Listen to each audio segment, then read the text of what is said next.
¿Has sentido que algo oscuro invade la paz de tu hogar sin explicación aparente? La Biblia advierte que no debemos ignorar las maquinaciones del enemigo porque su propósito es claro: robar, matar y destruir. En Efesios 4:27 se nos exhorta: ni deis lugar al diablo. Esta breve pero poderosa advertencia revela una verdad inquietante. Podemos, sin darnos cuenta, abrir puertas espirituales que permiten su presencia en nuestra vida cotidiana. Hoy veremos cómo identificar las 5 señales más claras de que el diablo está operando dentro de tu casa. Te mostraremos cómo se manifiesta, qué lo alimenta y sobre todo, cómo enfrentarlo con autoridad espiritual. Porque no basta con creer en Dios. También es necesario resistir activamente al enemigo. Prepárate para una revelación profunda que podría transformar la atmósfera de tu hogar. ¿Estás listo para entender lo que Dios tiene reservado para proteger tu vida y la de los tuyos? Hay hogares donde el silencio pesa, donde las palabras hieren aunque no se griten, donde los días se tiñen de discusiones sin sentido y los abrazos se enfrían hasta volverse distantes. Muchos creen que estas tensiones constantes son simples consecuencias del estrés diario, de las diferencias de personalidad, de los problemas externos que se cuelan en casa.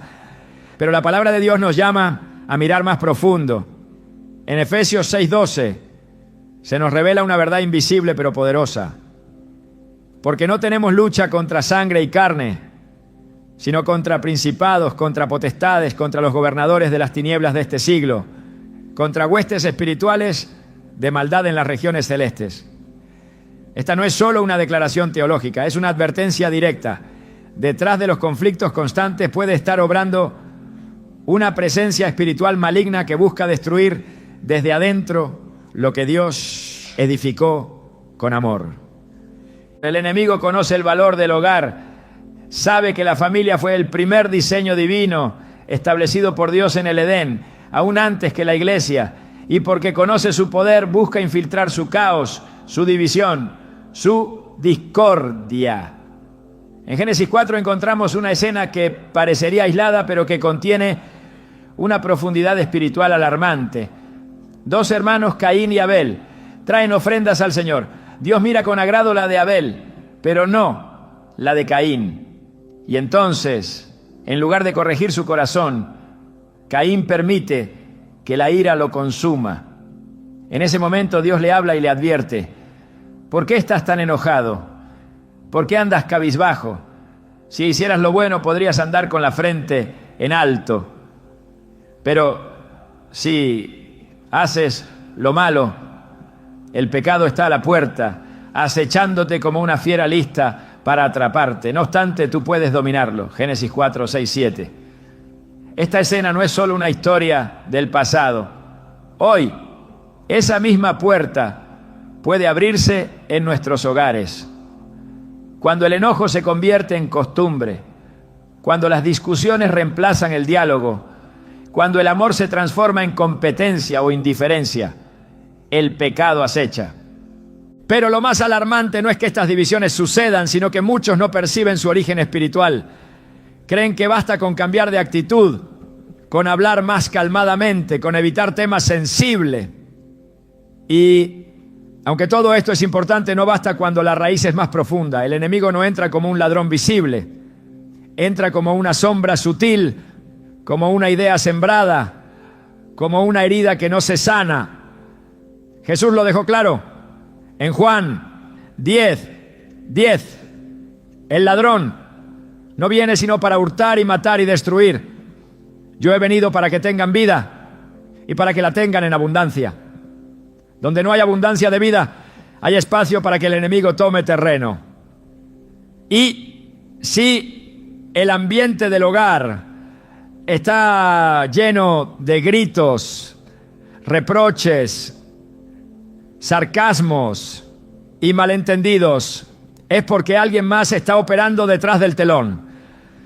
Recuerdo el testimonio de una mujer que decía no entender por qué de un tiempo a esta parte su hogar se había vuelto un campo de batalla. Todo provocaba enojo, las cosas pequeñas se volvían gigantes. Su esposo, antes cariñoso, se había vuelto distante y hostil. Sus hijos discutían entre ellos sin razón aparente. Y ella, que intentaba mantener la paz, acababa también cayendo en la ira. Fue durante una noche de oración que sintió algo diferente. Algo se rompió en el ambiente. Y al día siguiente se dio cuenta de que la carga emocional había disminuido. Decidió entonces comenzar a orar por cada habitación, ungir las puertas con aceite y declarar la autoridad de Cristo sobre su casa. No fue inmediato, pero en las semanas siguientes la atmósfera comenzó a cambiar. Lo que parecía imposible empezó a sanar. Y ella comprendió que lo que enfrentaban no era solo emocional, era espiritual.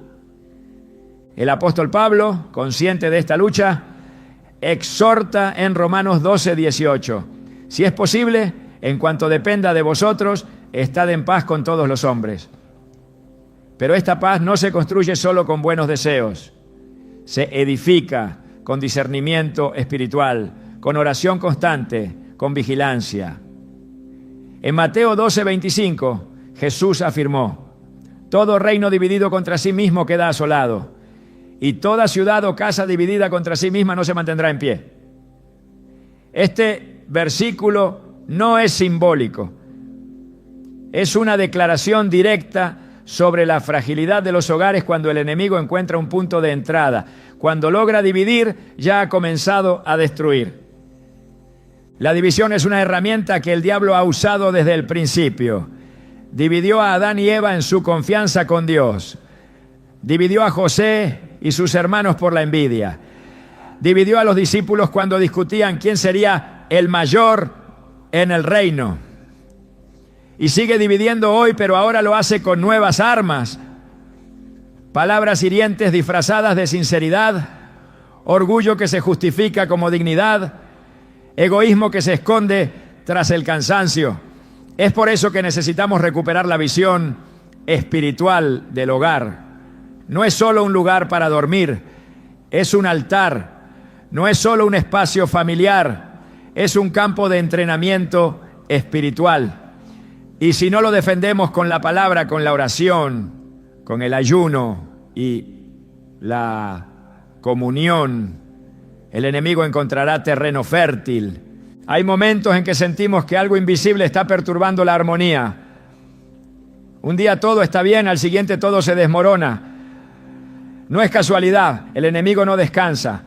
En Job 1:7, cuando Dios le pregunta a Satanás ¿de dónde viene?, él responde: de rodear la tierra y andar por ella. Él busca oportunidades, puertas abiertas, familias vulnerables. No se presenta como un monstruo, se presenta como una sugerencia, como una pequeña semilla de desconfianza, como un malentendido que se agranda. Por eso Jesús dijo: velad y orad para que no entréis en tentación. El espíritu a la verdad está dispuesto, pero la carne es débil. Mateo 26:41. No podemos bajar la guardia.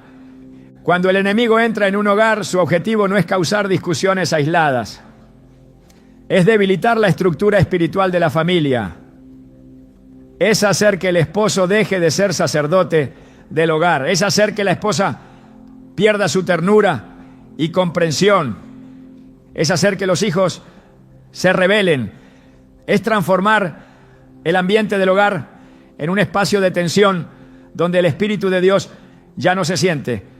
Y cuando esto sucede, no basta con cambiar actitudes humanas.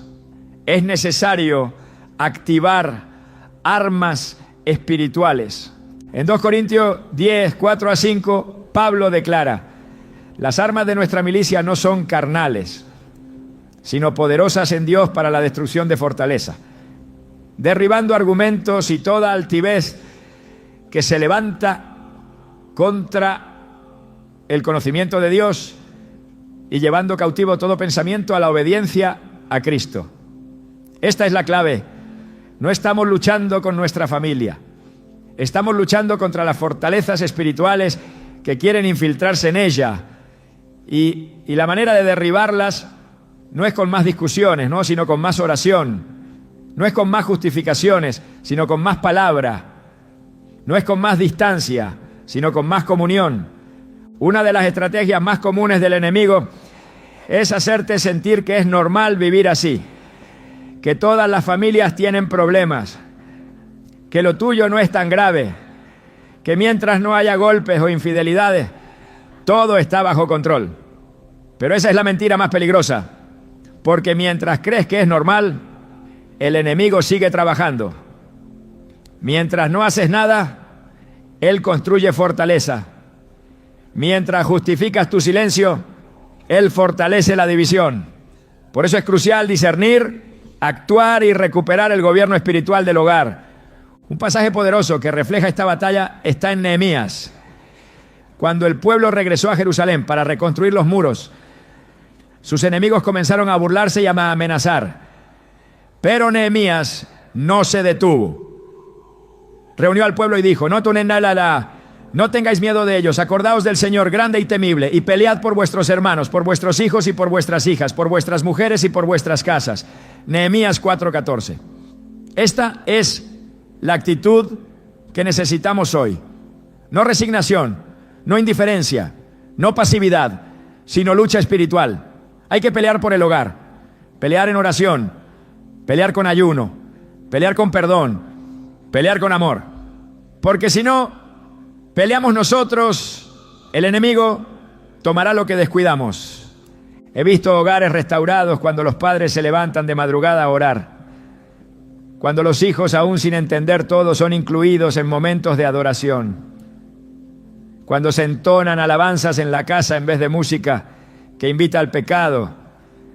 Cuando se apagan ciertos programas y se encienden momentos de lectura bíblica. Cuando se elige callar para orar. Cuando se renuncia al orgullo para abrazar.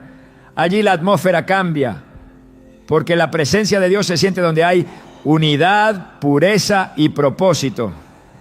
Salmos 133 lo dice con claridad: mirad cuán bueno y cuán delicioso es habitar los hermanos juntos en armonía, porque allí envía Jehová bendición y vida eterna. La armonía es más que una buena convivencia. Es un ambiente espiritual que atrae la bendición. Pero cuando esa armonía se rompe por conflictos constantes, la bendición se estanca.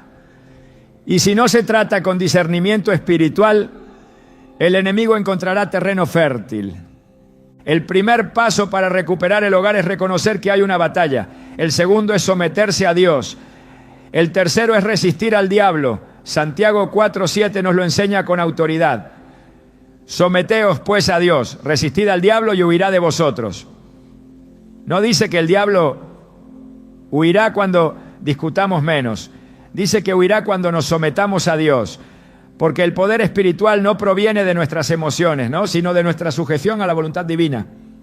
No ignores las discusiones constantes en tu hogar, no las normalices, no las justifiques, examina con ojos espirituales, ora con profundidad, declara la palabra sobre tu casa, reconcilia, perdona, renuncia al orgullo y levanta un altar familiar, porque el enemigo no teme a los gritos, teme a la oración, no teme a las emociones, teme a la autoridad espiritual. Y cuando Cristo reina en tu hogar, ninguna tiniebla puede permanecer. ¿Estás listo para pelear por tu casa como lo haría un guerrero del reino? Porque si tú no lo haces, alguien más tomará ese lugar. Pero tú has sido llamado a ser luz en medio de las tinieblas, no lo olvides. La batalla comienza en tu propio hogar. Y hoy Dios te está llamando a levantarte. Hay noches en que el cuerpo se acuesta, pero el alma no descansa. Noches en que el sueño se vuelve esquivo, los pensamientos se agitan como tormentas y una sensación inexplicable de incomodidad invade el ambiente. Algunas personas intentan justificarlo con el estrés del día, con preocupaciones o simples trastornos del sueño. Sin embargo, la Biblia nos revela que existe una dimensión espiritual que opera con fuerza durante las horas en que los sentidos humanos descansan, pero el mundo invisible permanece activo. El enemigo, sabiendo que en el silencio de la noche el alma está más expuesta, busca infiltrar la mente y el espíritu con opresión, miedo y confusión. En Mateo 13:25, Jesús enseñó: pero mientras dormían los hombres, vino su enemigo y sembró cizaña entre el trigo y se fue. Este versículo, aunque se refiere a una parábola, contiene una verdad espiritual clave. Es durante el sueño, cuando el enemigo encuentra oportunidades para sembrar lo que no proviene de Dios. Dios diseñó el descanso como un espacio sagrado de renovación. Desde el principio estableció el reposo como parte de su obra perfecta. En Génesis 2:2 se nos dice que Dios descansó el séptimo día de toda la creación. Y en el Salmo 4:8, David expresa una confianza profunda en ese descanso.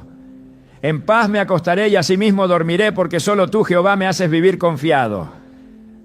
Esta paz no es solo un estado físico, sino una manifestación del orden espiritual bajo el gobierno de Dios. Por eso, cuando el descanso se interrumpe sin causa aparente, cuando los sueños se tornan en escenarios de angustia o temor, cuando el insomnio se convierte en hábito, hay que discernir lo que está operando en lo oculto. La Biblia está llena de referencias al poder espiritual que se manifiesta en el sueño. Dios habla por medio de sueños, instruye, advierte y revela. A José, esposo de María, le anunció el nacimiento de Jesús a través de un ángel en sueños. A los magos de Oriente les fue revelado en sueños que no regresaran a Herodes. En Job 33:14-15 se declara: sin embargo, en una o en dos maneras habla Dios, pero el hombre no entiende. Por sueño, en visión nocturna, cuando el sueño cae sobre los hombres, cuando se adormecen en el lecho. Si Dios actúa mientras dormimos, también el enemigo intentará hacerlo, imitando y distorsionando los medios sagrados para perturbar al creyente. Porque donde Dios revela, el enemigo busca confundir, ¿no? En muchas ocasiones, la opresión nocturna es resultado de puertas abiertas en el hogar, no necesariamente físicas, sino espirituales. La presencia de ciertos contenidos, objetos o hábitos puede convertir el ambiente en terreno fértil para ataques espirituales. Aunque este aspecto se abordará con más profundidad más adelante, es crucial entender que el insomnio persistente y las pesadillas recurrentes no deben ser ignorados como si fueran fenómenos psicológicos aislados. En Marcos 5 se relata el caso de un hombre poseído por muchos demonios que vivía entre los sepulcros y no podía descansar. Aunque este caso es extremo, demuestra que una manifestación de la influencia demoníaca es la perturbación del descanso. Y si bien no todo insomnio es espiritual, cuando va acompañado de una sensación de oscuridad, angustia o temor inexplicable, no puede ser desestimado. El enemigo no puede habitar donde reina la presencia de Dios. Por eso su objetivo es debilitar la atmósfera espiritual del hogar. La noche, siendo un momento de vulnerabilidad, se convierte en el escenario propicio para sus ataques. En Deuteronomio 28:67 se menciona un tipo de angustia espiritual que se extiende desde el amanecer hasta el anochecer. Por la mañana dirás: ¿quién diera que fuese la tarde? Y a la tarde dirás: ¿quién diera que fuese la mañana? Por el miedo de tu corazón con que estarás amedrentado y por lo que verán tus ojos. Esta desesperación es la marca de una guerra espiritual activa que muchos experimentan sin entenderla. La opresión nocturna no siempre se manifiesta con visiones aterradoras. A veces lo hace con una ansiedad inexplicable que invade sin razón. Otra, con una presión en el pecho que despierta en medio de la noche. También puede aparecer como una incapacidad persistente para conciliar el sueño. a pesar del agotamiento físico. Estos síntomas, que muchas veces no tienen explicación médica clara, deben ser evaluados desde la perspectiva espiritual, especialmente cuando van acompañados de pensamientos intrusivos, confusión mental o una sensación de miedo sin causa lógica. El apóstol Pablo enseña en primera a los Tesalonicenses 5:6. Por tanto, no durmamos como los demás, sino velemos y seamos sobrios. Aunque el pasaje se refiere a una actitud espiritual constante, su aplicación también revela una verdad importante. El sueño físico debe estar resguardado por una conciencia espiritual activa. No se trata de vivir con paranoia, sino con discernimiento. Antes de dormir, el creyente debe establecer cobertura espiritual sobre su hogar, su habitación, su mente y su cuerpo. No es una práctica religiosa superficial, sino un acto de autoridad que impide al enemigo operar en las horas de descanso. Las Escrituras revelan que Jesús mismo en momentos cruciales se apartaba a orar durante la noche. En Marcos 1:35 se registra: levantándose muy de mañana, siendo aún muy oscuro, salió y se fue a un lugar desierto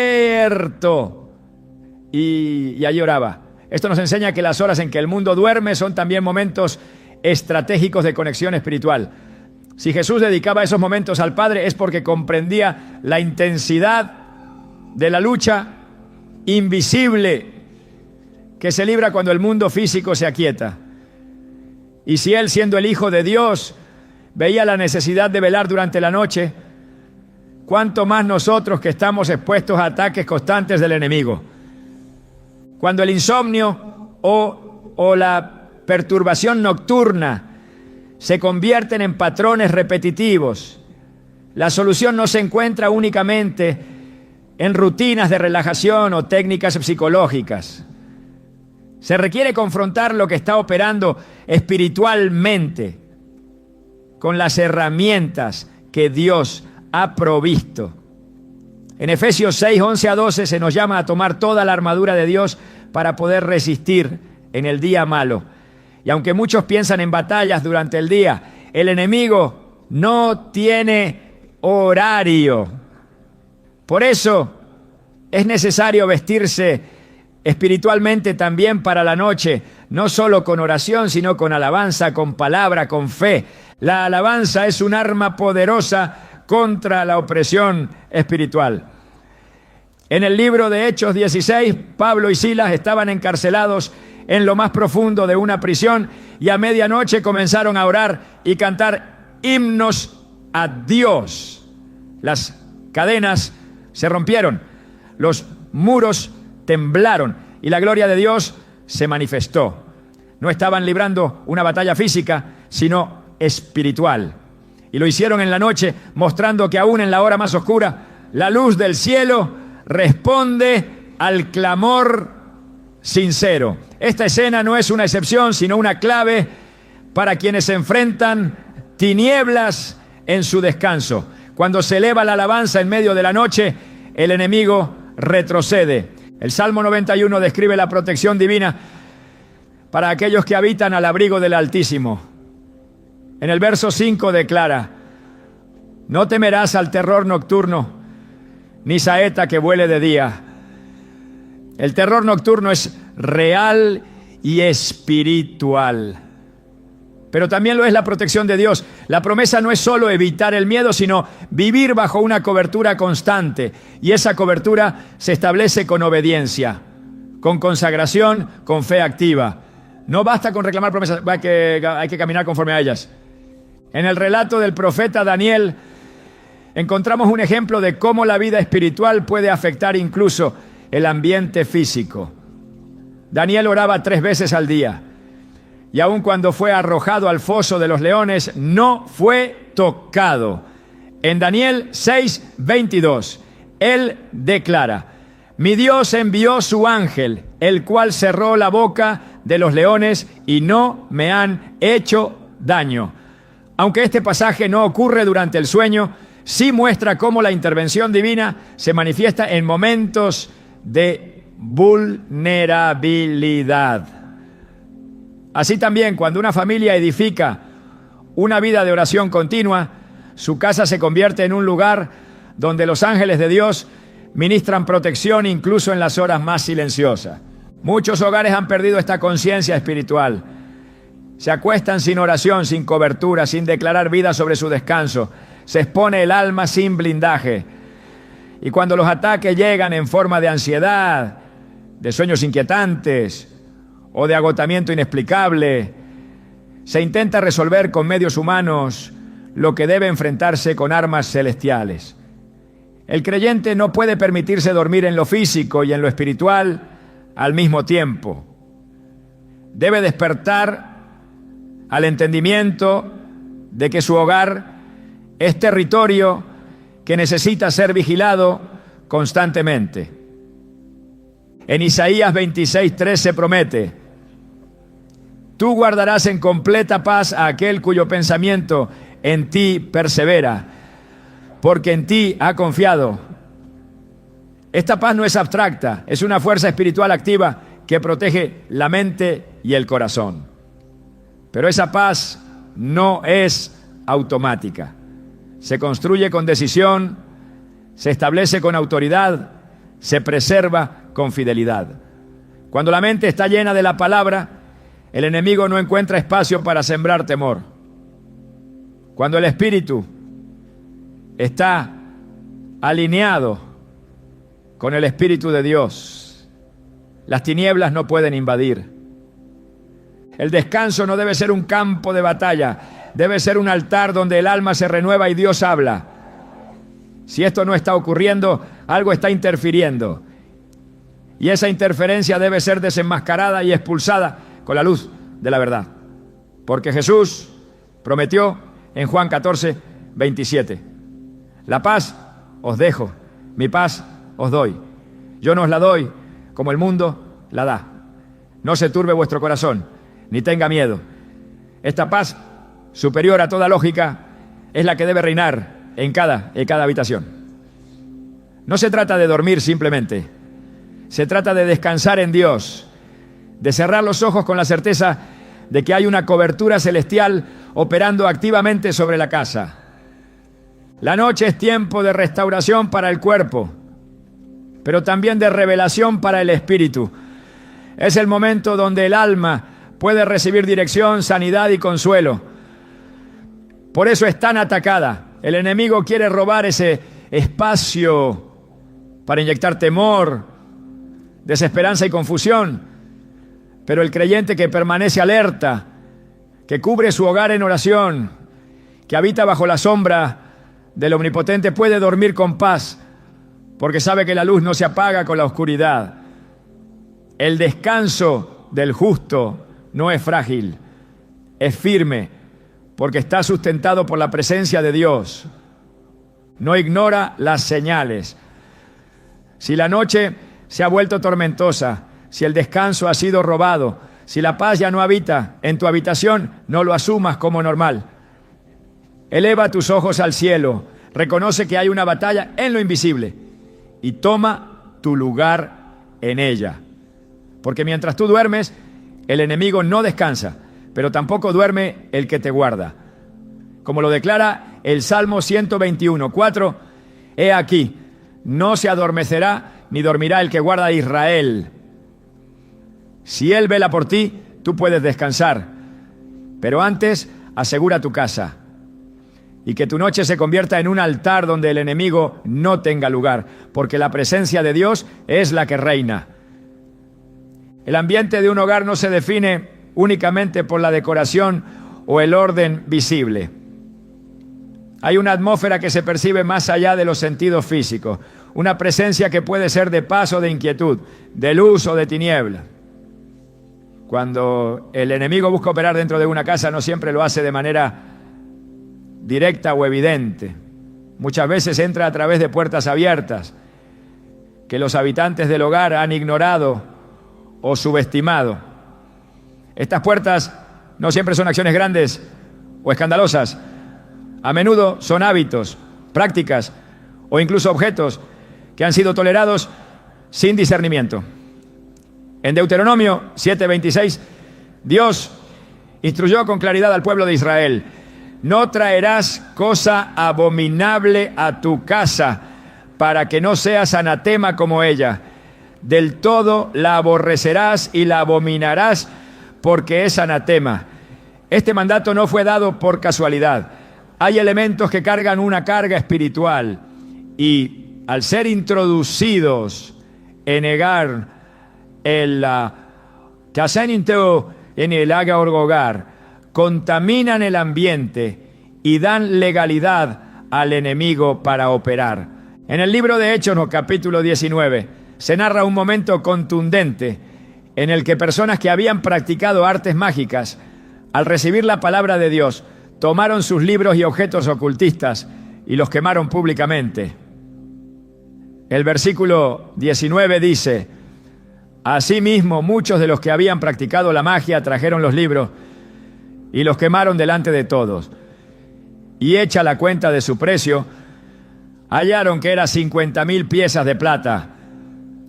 Lo hicieron porque comprendieron que esos objetos no eran simples herramientas sin valor espiritual, sino instrumentos que habían conectado sus vidas con las tinieblas. No bastaba con creer en Jesús, debían limpiar su entorno.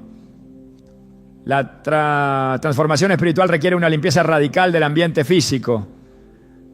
Lo que se tolera en casa puede ser un canal directo para la influencia demoníaca. El enemigo trabaja en silencio, disfrazando lo oscuro de inofensivo. Muchas veces se oculta tras lo cultural, lo artístico o lo entretenido. Sin embargo, cuando se examinan ciertos objetos con ojos espirituales, se descubre que su origen, simbolismo o propósito están directamente vinculados con prácticas contrarias a Dios. Ídolos, estatuillas, imágenes veneradas, artículos esotéricos, talismanes, ciertos tipos de música y películas, ¿no? O inclusive libros que exaltan el ocultismo, son elementos que, lejos de ser neutros, cargan una energía espiritual que impacta el entorno donde se encuentran. En 1 Corintios 10:21, el apóstol Pablo advierte: no podéis beber la copa del Señor y la copa de los demonios. No podéis participar de la mesa del Señor y de la mesa de los demonios. Esta advertencia habla de lealtad espiritual. No se puede convivir con objetos que glorifican al enemigo y esperar que la presencia de Dios habite sin interferencia. En los tiempos del Antiguo Testamento, Dios instruyó minuciosamente al pueblo sobre los objetos que podían o no estar en su campamento. Todo lo que había sido consagrado a dioses paganos debía ser destruido. Josué 7 relata el pecado de Acán, quien tomó un manto babilónico y plata que habían sido prohibidos. Por ese acto, todo el pueblo fue afectado. No se trató de un pecado aislado, sino de una contaminación que trajo derrota espiritual y física. Cuando Josué consultó a Dios sobre la causa de su derrota, el Señor le respondió que había anatema en medio del campamento y que no podrían resistir al enemigo mientras ese anatema permaneciera. Esto revela que no se puede subestimar el impacto de lo que se introduce en casa. Un solo objeto con carga espiritual negativa puede abrir la puerta a la presencia del enemigo, provocando caos, división, enfermedad o estancamiento. El discernimiento espiritual no es un lujo, es una necesidad urgente. No todo lo que es popular es benigno. No todo lo que entretiene es inocente. En Efesios 5:11 se nos instruye: y no participéis en las obras infructuosas de las tinieblas, sino más bien reprendedlas. Esta participación no siempre es activa, a veces es pasiva por tolerancia o indiferencia, pero aún así su efecto es destructivo. Lo que se consume visualmente, lo que se escucha constantemente, lo que se coloca en una repisa como adorno sin comprender su origen, todo eso tiene una influencia real en el plano espiritual. Dios es un Dios celoso, no porque necesite aprobación, sino porque conoce el poder destructivo del pecado y de la idolatría. En Éxodo 20, 4-5, dentro de los 10 mandamientos declara: no te harás imagen ni ninguna semejanza de lo que esté arriba en el cielo, ni abajo en la tierra. No te inclinarás a ellas, ni las honrarás, porque yo soy Jehová tu Dios, fuerte, celoso. La idolatría no comienza únicamente cuando alguien se postra. Comienza cuando se da valor espiritual o emocional a un objeto que reemplaza, distrae o corrompe la verdadera adoración. Cuando se permite que estos objetos habiten en el hogar, se crea una atmósfera espiritual opuesta a la presencia de Dios. El entorno espiritual de un hogar se construye con decisiones. Lo que se tolera, lo que se honra, lo que se escucha y se contempla, define el tipo de atmósfera que se crea. En Proverbios 15:3 se afirma: los ojos de Jehová están en todo lugar, mirando a los malos y a los buenos. Si Dios observa cada rincón, cada habitación, cada detalle del hogar, ¿no debería el creyente cuidar lo que se permite dentro de esos espacios? La presencia de Dios no habita donde se le ofende, con desobediencia, indiferencia o doble vida. Así como el tabernáculo fue preparado con esmero para la presencia de Dios, así también el hogar debe ser purificado y consagrado. La guerra espiritual no solo se libra con palabras, sino también con acciones. Limpiar el hogar de elementos impuros es un acto de obediencia, de santificación, de ruptura con lo que antes ataba. En 2 Reyes 23 se narra cómo el rey Josías, al descubrir el libro de la ley, realizó una limpieza profunda en todo Judá. Derribó altares, destruyó ídolos, deshizo prácticas paganas. Fue una reforma espiritual radical que trajo avivamiento. Lo hizo porque entendió que no se puede servir a Dios parcialmente.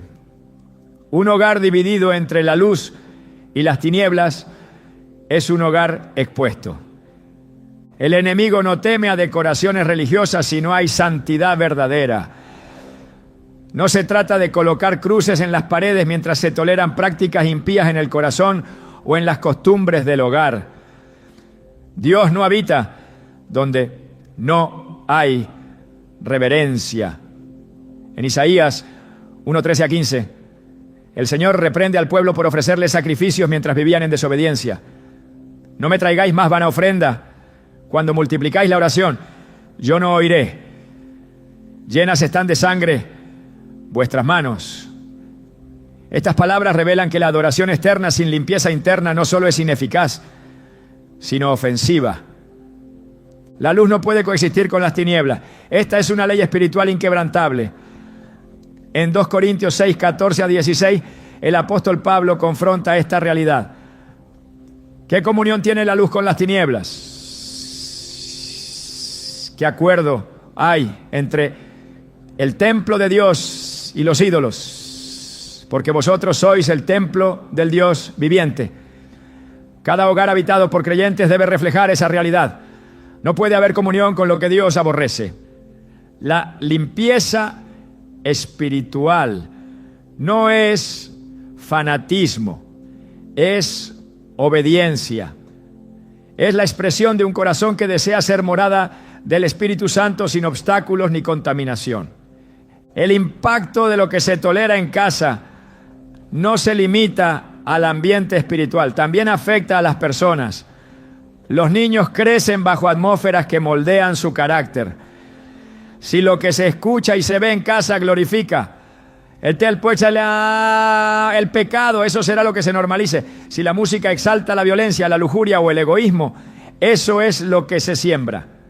Si los objetos decorativos provienen de culturas o creencias que adoran lo oculto, eso es lo que se honra, aunque sea inconscientemente. La Biblia enseña en Gálatas 6:7, no os engañéis. Dios no puede ser burlado, pues todo lo que el hombre sembrare, eso también segará. Lo que se permite en casa es semilla. y con el tiempo dará fruto, para bien o para mal. Dios anhela habitar en medio de su pueblo, no como una idea teológica, sino como una realidad tangible. En Apocalipsis 3:20 Jesús dice: he aquí, yo estoy a la puerta y llamo. Si alguno oye mi voz y abre la puerta, entraré a él y cenaré con él y él conmigo. Esta imagen muestra que Jesús desea intimidad, comunión, presencia viva. Pero Él no comparte morada con ídolos ni con impurezas.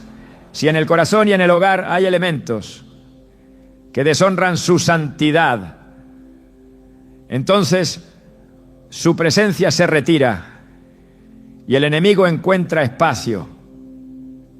Cada decisión que se toma respecto al ambiente del hogar es un acto de guerra espiritual. Elegir qué se permite, qué se retira, qué se honra, es posicionarse del lado de la luz o de las tinieblas. No se puede servir a dos señores. Jesús lo dijo con firmeza en Mateo 6:24. Ninguno puede servir a dos señores, porque o aborrecerá al uno y amará al otro. No podéis servir a Dios y a las riquezas.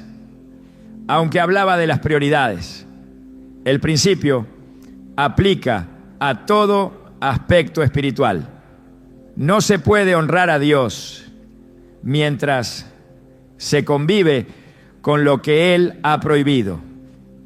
La limpieza espiritual del hogar no es un evento aislado, sino un estilo de vida. Es una actitud constante de discernimiento, de santificación, de celo por la presencia de Dios. Es examinar con sinceridad cada rincón de la casa, cada hábito familiar, cada influencia que entra por puertas y ventanas. Es declarar como Josué: yo y mi casa serviremos a Jehová. Josué 24:15. No solo con palabras, sino con hechos visibles, con una atmósfera que lo confirme, porque donde se honra al Señor con todo, su presencia se manifiesta con poder y ninguna tiniebla puede resistir. Hay hogares donde la voz de la oración se ha apagado, donde la Biblia reposa cerrada durante semanas y donde la adoración ha sido sustituida por rutinas vacías. La fe, que alguna vez fue fuego, se ha convertido en una brasa débil que apenas emite luz. La presencia de Dios, que llenaba el ambiente con paz y dirección, ha sido desplazada por una sensación constante de apatía, de desconexión espiritual, de silencio interior. Cuando esto ocurre, no estamos ante una mera etapa de desánimo. Es una señal alarmante de que el enemigo ha comenzado a tomar territorio, no con gritos, no con escándalos, sino con el arma más eficaz de todas: la indiferencia. El enfriamiento espiritual dentro del hogar no ocurre de manera abrupta. Es un proceso gradual, sutil, casi imperceptible. Un día se pospone la oración, al siguiente se olvida. Luego, las conversaciones espirituales desaparecen. La comunión familiar en torno a Dios se debilita hasta volverse un recuerdo. Cuando eso sucede, no estamos simplemente ante una rutina cambiada, sino ante una pérdida de autoridad espiritual. En Apocalipsis 2:4, el Señor reprende a la iglesia de Éfeso diciendo: pero tengo contra ti que has dejado tu primer amor. Esta declaración es más que un llamado al arrepentimiento. Es la evidencia de que la frialdad espiritual es un pecado que hiere el corazón de Dios y que abre puertas a la influencia de las tinieblas. El enemigo sabe que un creyente frío no representa amenaza. Un hogar que ha dejado de buscar a Dios se convierte en terreno fácil de ocupar. No hace falta que haya gritos, violencia o idolatría manifiesta.